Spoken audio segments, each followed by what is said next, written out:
আহত হয়েও চিকিৎসা চাইতে দোকানে এলো হনুমান।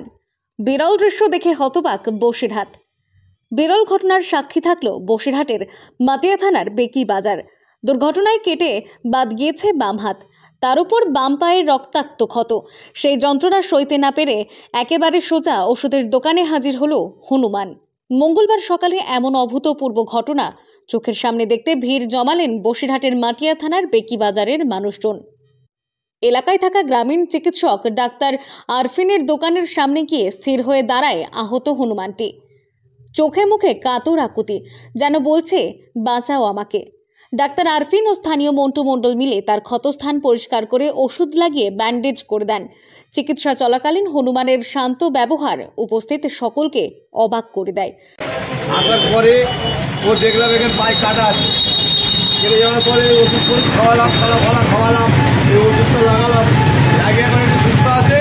ও আমাকে আর ছাড়ছে না। তখন গায়ে জ্বর ছিল, বিশাল জ্বর ছিল, হাত পা ব্যথা ছিল, তাই তো? ব্যথা ছিল, ওষুধ খাইয়েছি, আবার কলা খাবিয়ে আবার এই লাগানো ওষুধটা লাগিয়েছি।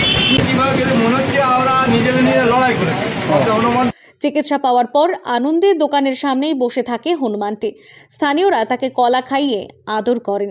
হনুমান মানুষের মতো সাহায্য চাইতে আসা এবং প্রাথমিক চিকিৎসায় তার প্রশান্তি ফিরে পাওয়া, এই বিরল দৃশ্য মানুষের মধ্যে প্রাণীর প্রতি মমত্ববোধ আরও গভীর করে তোলে।